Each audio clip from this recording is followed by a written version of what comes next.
for? I don't think Cody Rhodes just won for Monday Night Raw. JR, who's it gonna be? CM Punk. Here's some shit at mine.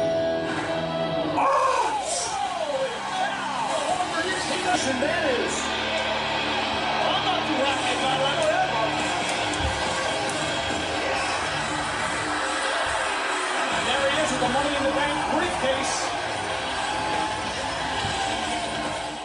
Eh bien salut à toutes et à tous et bienvenue pour cette nouvelle vidéo où aujourd'hui je vais vous parler du Superstar Check-Up. Enfin je préférais que ça s'appelait le WWE Draft parce que c'était plus stylé, je sais pas si vous vous en rappelez. Il y avait une espèce de jackpot avec des superstars qui passaient et on voyait qui c'est qui passait de Raw à SmackDown, de SmackDown à Raw, ou de SmackDown à la ECW à l'époque. Et c'était plus clair cette année. Les gens quand ils viennent à Raw on sait pas trop s'ils vont rester à Raw ou si l'endemain ils vont aller à SmackDown. Moi je trouve que c'était plus clair quand c'était le WWE Draft. Enfin bref, voici les superstars qui ont été à Raw, draftés à Raw. On est donc sur la page La Maladie du Catch que je vous invite à aimer si vous n'aimez pas déjà. Donc on va parler un peu des superstars qu'il y a. Donc il y a donc Aleister Black et Ricochet qui sont officiellement à Raw. Bon on aurait aimé qu'ils soient séparés, Aleister Black et Ricochet, pour qu'ils fassent un peu du solo. Mais bon on voit qu'en équipe ils s'entendent bien. Et si ça peut leur permettre d'avoir une carrière meilleure et commencer en équipe pour avoir une progression plus facile, on dit pas non, surtout qu'ils font une bonne équipe. Donc moi ça m'intéresse tout autant. On a bien sûr le phénoménal AJ Styles. Alors lui, à Raw, c'est une superbe acquisition parce qu'à SmackDown maintenant il commençait à tourner un peu en rond. Sa dernière rivalité c'était contre Randy Orton qui a été un peu fait à la fin à l'arrache. Enfin bref, ils nous tentent tous de voir AJ Styles face à Seth Rollins pour le titre ou AJ Styles face à Drew McIntyre. AJ Styles c'est une super acquisition pour se peiner que le Raw avait des champions par équipe très moyens. On a Kurt Hawkins, Zack Ryder, on les aimait mais bon c'est moyen. Maintenant qu'elle est au zoo, la compétition des championnats par équipe va augmenter à Raw. Donc les Uso, Aleister Black, Ricochet pour les titres par équipe, on a bien sûr The War Raiders et non The Viking Experience. Pourquoi ils changent le nom d'un mec d'une équipe qui marche bien? Donc moi je vais appeler The War Raiders, c'est The Viking Experience. Donc du coup on a 3 équipes officiellement à Raw qui peuvent prétendre pour le titre et c'est des super équipes donc il me tarde de voir ce genre de match. War Raiders contre Uso par exemple, il me tarde de fou. On a aussi The Miz. Bon, The Miz qui revient à Raw, The Miz il fait Raw, SmackDown, SmackDown, Raw, SmackDown. Et The Miz à Raw c'est quelque chose d'exceptionnel. En plus s'il vient à Paris ou à Aix, on sait qu'il parle français.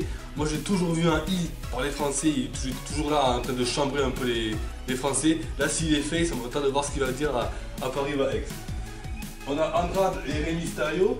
Andrade et Rey Mysterio qui étaient en rivalité pendant très longtemps à SmackDown et à ce qui paraît, à Raw il va faire un clan, Andrade, Mysterio, Kalisto, enfin tous ceux qui viennent un peu du Mexique. Je comprends pas. En fait, peut-être que si tu changes de brand tu deviens amnésique mais ils sont venus en rivalité, ils ont été en rivalité pendant je sais pas combien de temps, ils veulent se mettre ensemble.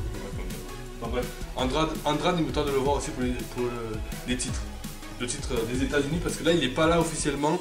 Mais normalement, vous avez vu que Finn Balor est parti à SmackDown. Du coup, normalement, Samoa Joe, qui est champion des États-Unis, va venir à Raw. Il n'est pas venu ce lundi parce qu'il était malade. Le titre des États-Unis, il est rouge de façon globale et je trouve qu'il est mieux à Raw. Et le titre intercontinental, il est bleu de façon globale et je le trouve mieux à SmackDown. Mais c'est juste une question de couleur. Mais toujours, j'ai préféré que Raw et SmackDown soient comme ça. On a EC3. Oh, EC3, je pense qu'il va faire Jobber de luxe. Hein. Il s'est fait massacrer par Strowman. Je vois pas trop l'intérêt qu'il y a là en ce moment. On a qui? On a Cedric Alexander qui est un super mec à 205 Live. C'était un super cruiserweight et j'ai peur qu'il passe 2 ou 3 mois bons et qu'il finisse Jobber de luxe. On va voir ce qu'ils vont faire avec lui mais ça va pas être terrible je pense. On a Naomi et Lacey Evans. Naomi qui vient là pour augmenter Raw. Moi je trouve que Naomi elle est très bonne donc j'espère qu'ils vont la pusher un peu à Raw. Lacey Evans, bon évidemment elle est push puisqu'elle va affronter Becky Lynch pour les titres. On a aussi Eric Young qui était avec The Sanity, qui n'est plus avec The Sanity. Je crois que The Sanity a été démantelé. D'ailleurs, Alexander Wolf a mis sur Twitter qu'il n'était plus avec The Sanity. Mais, attendez, ça ne veut pas dire pour autant qu'il va partir de la WWE. À ce qui paraît, il peut peut-être revenir à NXT. Donc on ne sait pas trop. Mais Eric Young tout seul, il va finir un jobber. À mon avis, ça va être pareil. Et enfin, on a Lars Sullivan.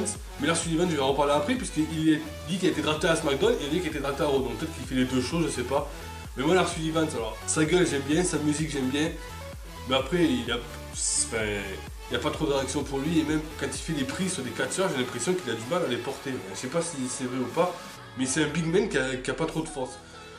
Donc voilà à peu près, je vous ai parlé du Superstar Check-Up du côté de Raw, maintenant on va aller du côté de SmackDown. Et nous voici du côté de SmackDown Live. Alors comme vous pouvez voir déjà, il n'y a aucun tag team masculin. Normalement, à Raw, il y en a 3 qui sont arrivés à Raw et 0 à SmackDown. Bon, je sais pas pourquoi, peut-être qu'ils vont former des équipes qu'on ne connaît pas encore. Donc évidemment, Roman Reigns, qui dans combien de temps va-t-il avoir le titre de la WWE? On se demande quand est-ce qu'il va affronter Kofi Kingston. Je pense que pas de suite, que le temps qu'il s'adapte un peu à SmackDown et pas lasser les gens.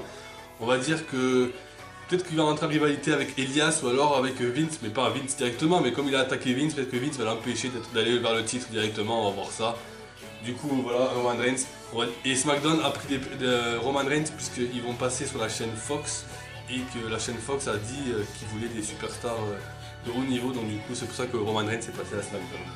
On a Finn Balor évidemment avec son titre intercontinental, comme je vous l'avais dit précédemment. Je préfère que le titre intercontinental qui est bleu, son logo bleu, soit à SmackDown parce que je trouve que la couleur ça va mieux. Enfin bref. Et normalement, alors Finn Balor peut affronter pour le titre ces trois là. Apollo Crew qui est à SmackDown, Buddy Murphy à SmackDown et Shane Gable à SmackDown. Enfin, des 1 contre 1 Finn Balor contre un des trois, ça serait vraiment énorme pour le titre déjà. Donc il nous tarde de voir ce genre de match. Et Buddy Murphy c'est une super acquisition pour SmackDown parce qu'il était très bon à 205 Live. Donc on a Lars Sullivan, j'ai déjà parlé de lui à Raw, mais en fait il est à SmackDown, enfin je sais pas trop. On a Elias qui est bon dans the ring, il est pas exceptionnel, il est bon mais pas exceptionnel, mais il a un charisme et son personnage est vraiment énorme, donc du coup à SmackDown ça va faire du bien aussi. On a bien sûr Kairi Sane qui a une équipe avec Asuka depuis le temps qu'on attendait ça. On veut les voir championnes par équipe, ça va être énorme. Kairi Sane et Asuka, ça va être énorme. Après on a donc Bayley, Ember Moon et Liv Morgan. Bayley, j'imagine que c'est pour les titres de SmackDown, quoique Bayley et Ember Moon en équipe, peut-être qu'ils veulent faire quelque chose. Je sais pas trop, j'espère qu'Ember Moon va se rapprocher rapidement du titre féminin de SmackDown, puisqu'Ember Moon le méritait amplement, tout comme Asuka, mais Asuka maintenant est partie en équipe. J'espère qu'Ember Moon et Bayley sont là plutôt pour le titre féminin plutôt que les titres par équipe.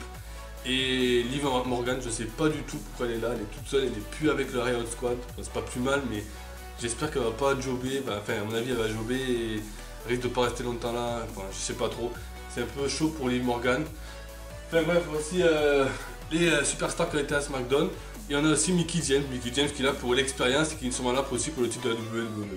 On verra bien, ce serait bien qu'elle ait aussi avant de partir, Mickie James son titre. Voilà, donc c'était mon avis sur le Superstar Check-up sur Raw et SmackDown. N'hésitez pas à me dire votre avis en commentaire. J'espère que cette vidéo vous aura plu. N'hésitez pas à vous abonner et à suivre la maladie du catch. On se retrouve dans le futur pour une prochaine vidéo. Ciao ciao ciao.